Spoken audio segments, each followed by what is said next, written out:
la Mylène avec. Ah non, mais je parle au début qu'on a fait ici.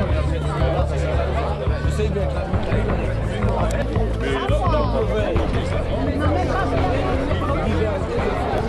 C'est la troisième école connue à Tintigny. La première se trouvait derrière l'église, dans le cimetière actuel. Et la cave servait, pour la petite histoire, d'ossuaire du cimetière. Oui, on n'était pas à ça près, la SCA n'avait pas regardé s'il fallait ou s'il ne fallait pas. Les gosses s'empoisonnent avec les autres qui étaient en dessous. Petite chose, quand on a construit la nouvelle où c'est la table Elfeu maintenant, en 1866, on n'a fait que les toilettes 20 ans après. Là non plus, la SCA n'était pas venue voir si c'était... Vous voyez qu'on n'était pas si regardant à cette époque-là. Mais vous allez me dire, ils sont tous morts, ces gens-là, forcément.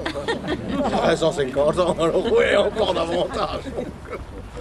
À part ça, ben, ici, il n'y a pas grand-chose à vous raconter. C'est ici que vous allez becter après en grande partie, ma foi. Espérons que ce sera bon. Je vais aller vous attendre là-bas près du cimetière pour vous en...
Près du cimetière communal de Tintigny, évidemment, comme aurait dit le père Moreau dans le temps, seuls les gens vivant dans la commune peuvent se faire enterrer ici.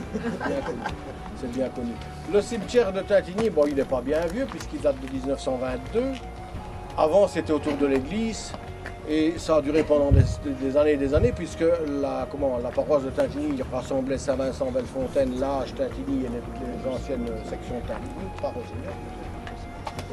et les gens étaient enterrés tous à Tintigny. Donc on a compté une fois, on s'est amusé une fois à compter, on arrive à presque, oh, c'est peut-être pas juste, hein, c'est tout à fait aléatoire comme dire, mais on a calculé qu'on pourrait arriver quand même à peu près 200 000 personnes enterrées autour de l'église de Tintigny, depuis le 8e siècle jusqu'en 1922. Hein. Il y a mettre des choses au point. Hein, à raison de X personnes par an, on a calculé ça plus ou moins, mais enfin il y a peut-être une cinquantaine de mille en trop, je ne sais pas où. On n'est pas à ça près. On n'est pas à ça. Je vous ai dit qu'il y avait un ossuaire en dessous de l'école, c'était pas pour rien, il fallait faire de la place au fur et à mesure. Hein. Et avant le XVIIIe siècle, on n'enterrait pas comme à l'heure actuelle, avec des monuments et des croix et des histoires pareilles, on enterrait au fur et à mesure. Donc quand on avait fini la rangée, on recommençait à l'autre bout et on retournait ainsi.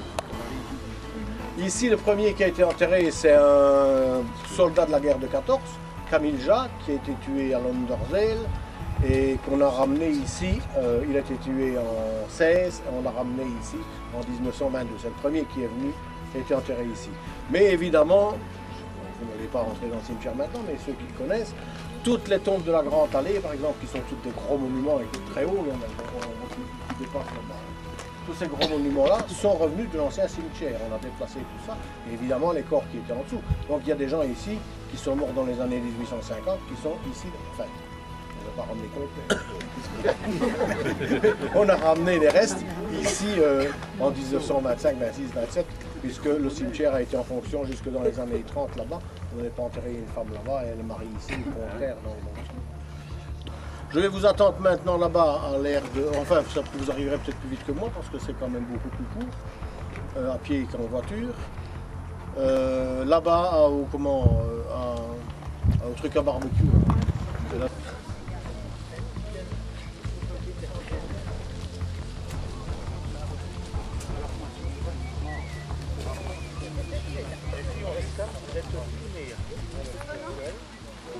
Là, ici, à gauche, là.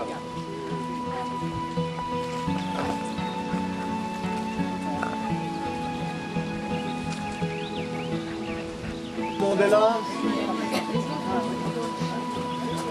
J'ai oublié de vous dire, au cimetière là-bas, il y a une petite anecdote.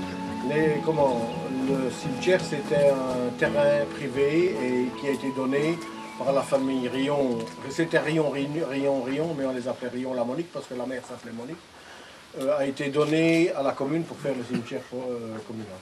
Le lieu-dit s'appelle Au Giron. Ça tombe bien parce qu'en patois, il y a un dicton qui dit quand on meurt, on arrive au Gérant. Donc, ce qui veut dire le giron, le gérant, c'est la même chose en français. Donc, quand on retourne au cimetière à Tatigny, on va vraiment au giron, au gérant. On y retourne littéralement, puisque c'est le nom des choses. Bon, ici, je vais vous parler un petit peu de la ligne de tram.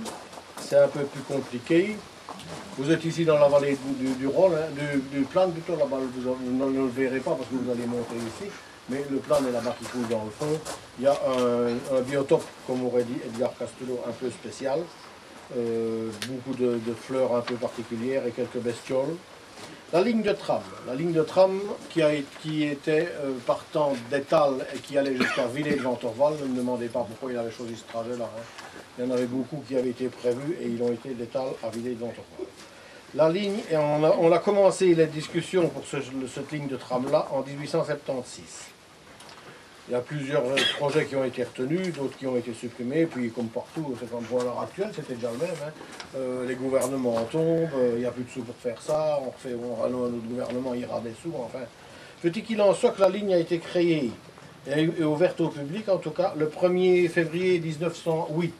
Vous voyez, de 76 à 8, il a fallu 30 ans pour y arriver quand même. Quand on parle maintenant de faire un TGV, il ne faut pas étonnant, c'est pas étonnant, ça dure longtemps. Elle avait coûté 1 880 000 francs. Travailler vos choses, vos ménages, pour les transformer en euros. Il y avait un gros problème parce que la ligne de chemin de fer Marbehan-Virton, le grand chemin de fer ne voulait pas être traversé par le petit chemin de fer, parce qu'on appelait le Vicino, donc le petit chemin de fer. Donc c'était le même principe, mais avec un écartement plus étroit. Hein. Donc il ne voulait absolument pas être traversé. La société, à cette époque-là, c'était pas la SNCB, il y avait plusieurs sociétés de chemin de fer en Belgique. Hein. La société de chemin de fer belge ne voulait pas qu'elle soit traversée par des lignes vicinales. Ou alors il fallait des conditions et des conditions et des conditions, au point que si vous avez passé une fois à la gare à Sainte-Marie, si vous regardez sur votre gauche en allant vers Arlon, il y a encore des talus. Il fallait que le tram passe, vous ne pouvez pas traverser au-dessus, il fallait qu'il passe, pas traverser sur terre ou en dessous, il fallait qu'il passe au-dessus. Donc on a dû faire 2 énormes talus pour pouvoir passer au-dessus de la ligne de chemin de fer. Il en reste encore un derrière la scierie Stiernon. Je vous ai dit, donc il allait Étal, hein, il partait d'Étal après l'autre côté de la gendarmerie, bien dans ce coin-là, presque à l'enclos en tout cas. Hein. Donc il s'arrêtait à Étal, au moulin à Étal, il s'arrêtait à Sainte-Marie Gare. Évidemment, c'était là qu'il y avait le plus gros trafic, évidemment, hein, avec le chemin de fer ordinaire. Il s'arrêtait à An. À la Maison Blanche, hein, maintenant où les maisons sont au bord de route, à cette époque-là, il y avait un bout de chemin entre la route et An, mais enfin il y avait déjà 2 maisons qu'on appelait la Maison Blanche. Il s'arrêtait à Tintigny, il s'arrêtait à Bellefontaine, à la gare de Saint-Vincent, à Géroville, à Lymes, à Orval et à Villers-de-Ventorval. En 1924, avant 1924, pendant la guerre de 14, ce trafic a été arrêté. Les Allemands ont fait démonter les rails pour les remonter derrière le front, pour conduire du matériel au front, comme c'était un écartement plus étroit. Donc le matériel et les rails ont servi pendant la guerre de 14. Ils ne sont pas revenus, évidemment, il a fallu le reconstruire après la guerre. Hein. Donc on a reconstruit après la guerre. En 1924, la locomotive à vapeur a été supprimée et remplacée par des automotrices en essai, qui étaient prévues pour la ligne Marbehan-Sainte-Cécile. Elles sont restées jusqu'en 1931 sur la ligne Marbehan-Sainte-Cécile. Ici, en 1931, on l'a supprimé purement et simplement. Il n'y avait plus que 2 convois par semaine. Au début, il y avait 4 convois par jour. En 1931, il n'y avait plus que 2 convois par semaine. Et c'était remplacé en grande partie déjà par des autobus. En 1935, on a démonté en même temps les rails. Ben voilà, c'est tout ce que j'avais à vous dire sur le tram ici. Vous allez justement prendre le chemin du tram. Et quand vous allez quitter pour retraverser la route de Tintigny, le tram continuait directement vers Bellefontaine. Il allait faire un grand tour donc dans Bellefontaine, il remontait vers la gare, il redescendait vers la Soie. Et alors, si vous avez une fois l'occasion d'aller faire un tour là-bas du côté de Gérouville, il y a ce qu'il appelle le rayon 50. Pour pouvoir monter à Gérouville, le tram de faire un grand S pour monter là-bas. Il paraît que c'était le S le plus étroit des lignes de chemin de fer vicinal de Belgique. Donc c'était très difficile à prendre, je ne sais pas, je n'ai jamais conduit de locomotive. Hein, il paraît que tous les machinistes n'arrivaient pas à faire ce trajet-là facilement parce qu'il y avait ce fameux S du rayon de 50, comme il appelle ça. Je ne sais pas si c'est 50 mètres le rayon, je ne sais pas ce que c'est. Mais enfin, il appelle ça le rayon de 50. Les spécialistes des trams trouvent encore à l'heure actuelle que c'était audacieux pour l'époque. Voilà, je vous attendrai à la potence de Villemont maintenant. Hein. Une question. Oui. Les terrains, comme pour l'autre ligne, ils ont été rachetés par les... Les terrains avaient été expropriés par la SNCV, enfin c'était pas la SNCV, hein, c'était des sociétés du tramway luxembourgeois, un truc comme ça. Hein. Et après la guerre, quand ils ont été rétrocédés, ils les ont revendus aux communes. Et les communes ont recontacté les anciens propriétaires, s'ils voulaient les racheter ou pas. Il y en a qui ne les ont pas pris, il y en a qui les ont pris, en fonction d'eux. Même principe que les cimetières militaires qui ont été vidés après la guerre de 14. Ils ont revendu les terrains aux communes et les communes ont reproposé aux propriétaires. Souvent il y avait un bout de leur terrain qui était derrière, donc ça les arrangeait de leur mais pas systématiquement. Voilà.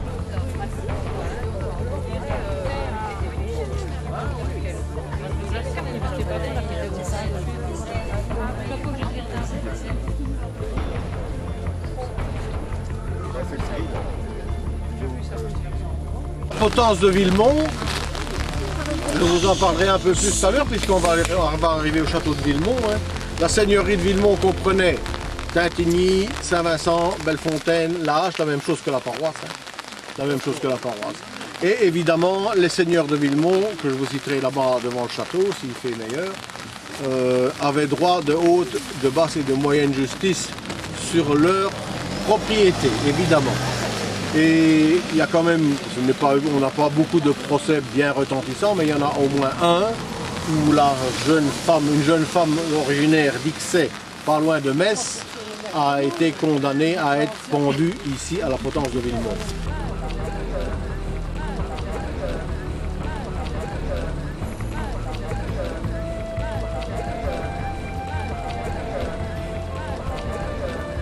Bon, vous êtes ici devant le château de Villemont, comme vous voyez. Hein.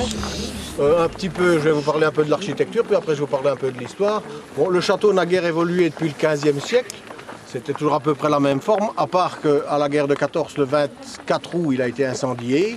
Et vous voyez maintenant, il y a le fond, il y a une tour là sur le côté. Et en face, vous avez une espèce de piédestal, là, un truc comme ça. Il y avait une tour comme ça là aussi, et c'était un château en U.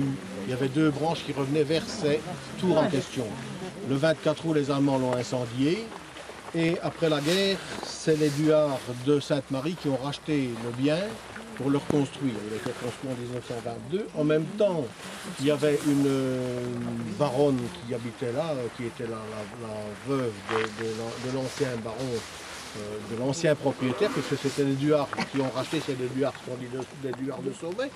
Avant, il y avait une autre famille de Duhard, mais c'est des Duhard de Villemont qui existent toujours. Il y en a encore qui habitent du côté de Waterloo, Lammes, dans ces coins-là. Je suis encore régulièrement en contact avec eux. Je pense qu'il y en a un qui est horloger, c'est comme ça que je le connais, parce qu'il est horloger à Waterloo, je crois, ou un truc dans ça. Enfin, peu importe.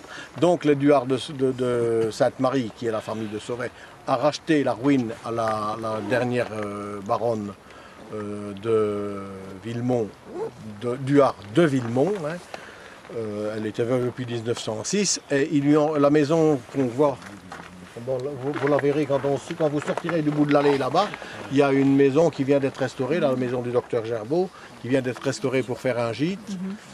Cette maison-là a été reconstruite en même temps pour loger la veuve en question dans le rachat. Il fallait lui reconstruire une villa.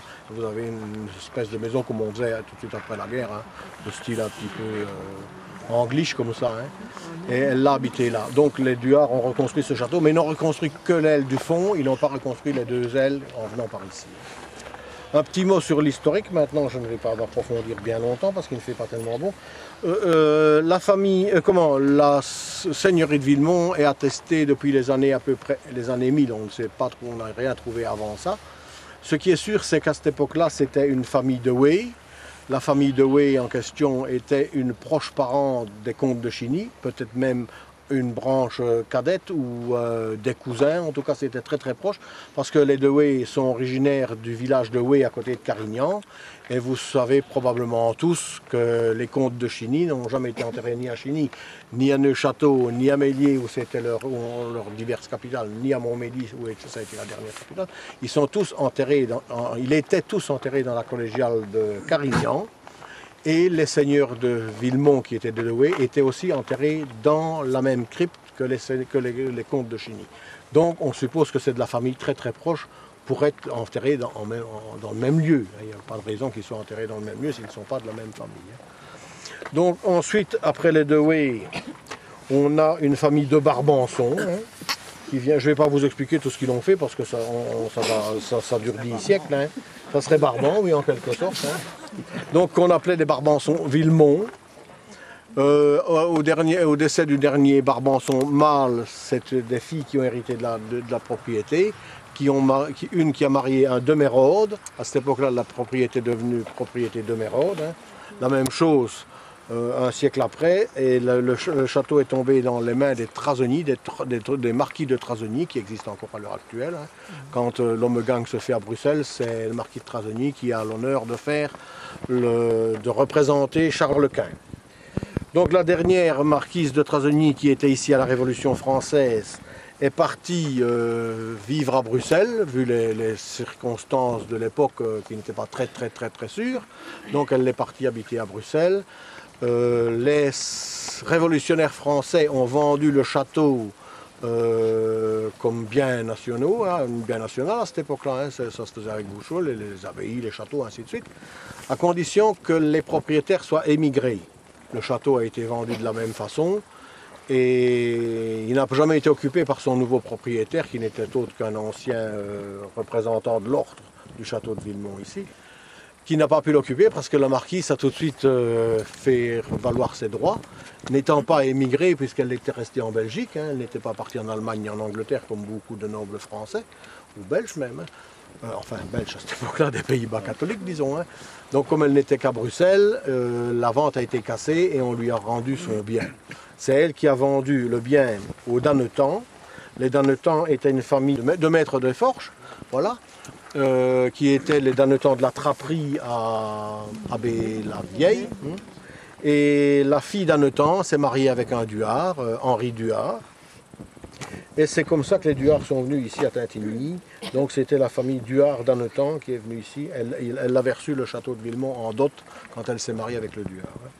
Un petit mot sur la famille des Duhart en question. Là, ils ont eu plusieurs enfants. Hein. Il y a une fille qui s'est mariée avec de Clémarais à Aubange, donc c'est comme ça que la famille a été par là. Il y en a une autre qui avait marié un de Bonhomme qui était propriétaire du château de Rouvroy, ainsi de suite. Et il y en avait un, Frédéric, qui était aide de camp du roi Léopold II, à la mort, enfin du futur Léopold II, à la mort du roi Léopold Ier. Quand ils ont partagé les biens, ça se fait comme partout, hein, même dans les meilleures familles, on partage les biens, il ne faut pas rêver. Hein. Donc là, Léopold II avait une sœur, hein, il avait un frère et une sœur, le comte de Flandre et l'impératrice Charlotte, qui était impératrice du Mexique à cette époque-là.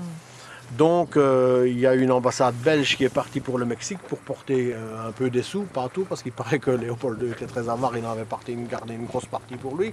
Mais enfin, il devait quand même porter 50 000 francs or à cette époque-là, c'était pas rien, je suppose. Hein.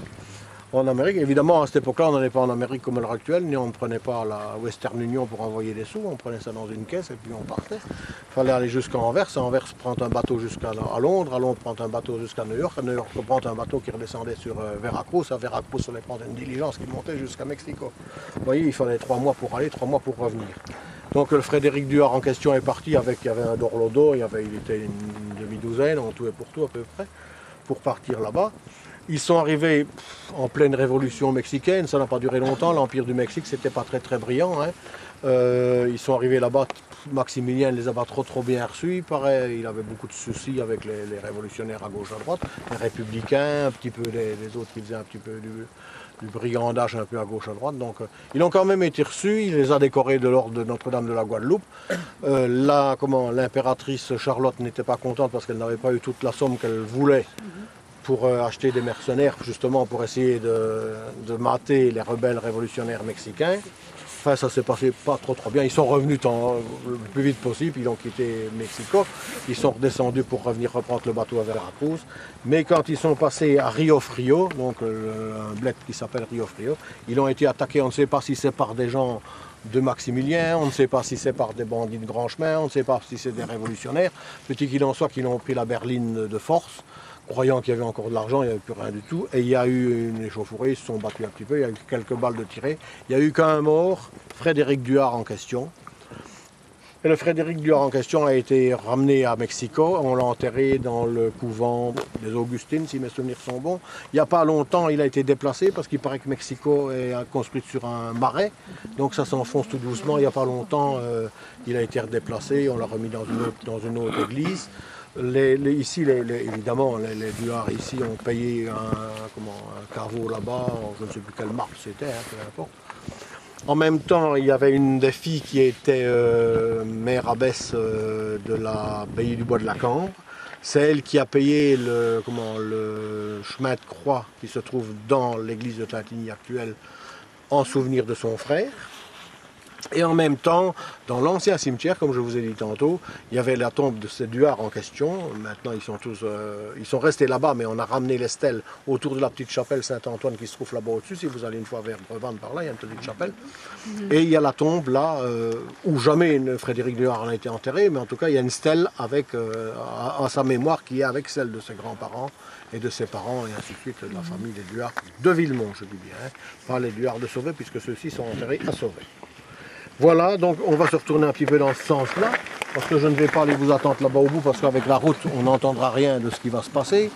Donc, là, vous aviez, avant la Révolution française, évidemment, vous aviez ici en face de vous un étang qui faisait presque toute la prairie, hein, en grande partie. Et là-bas où vous voyez les vaches dans le fond, il y avait un moulin banal, puisque dans toutes les seigneuries, chaque banc d'une seigneurie avait son moulin. Donc ici sur la seigneurie de Villemont, Tintigny avait son moulin, Ansart avait son moulin, Brevande avait son moulin, Poncel et An avaient un moulin commun.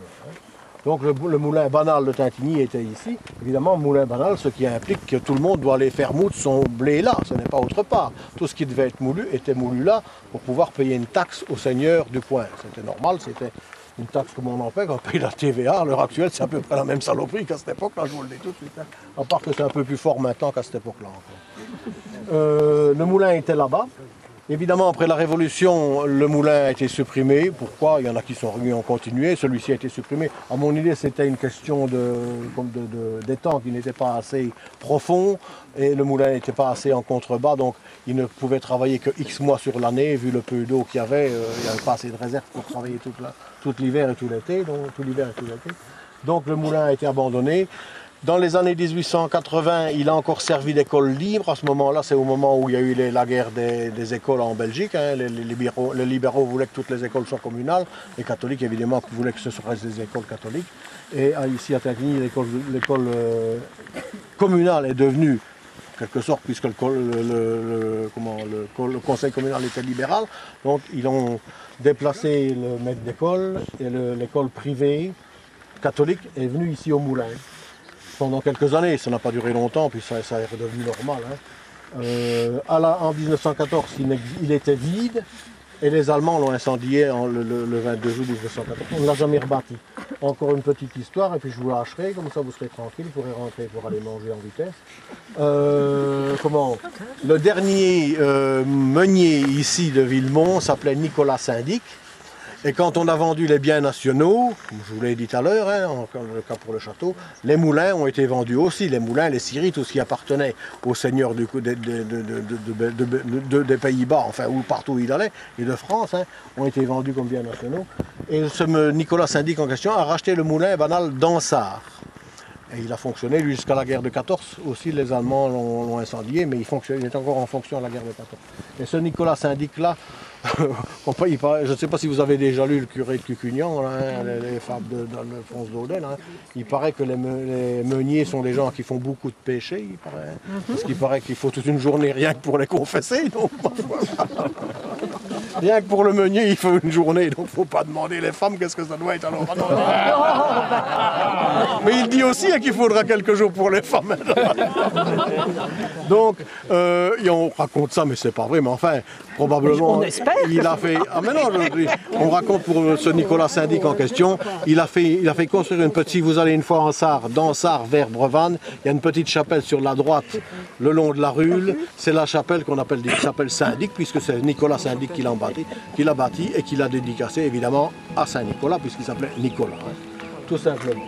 Voilà, ben voilà, maintenant vous êtes lâchés, vous n'avez plus qu'à les aiguiser couteau et fourchette et aller dévorer.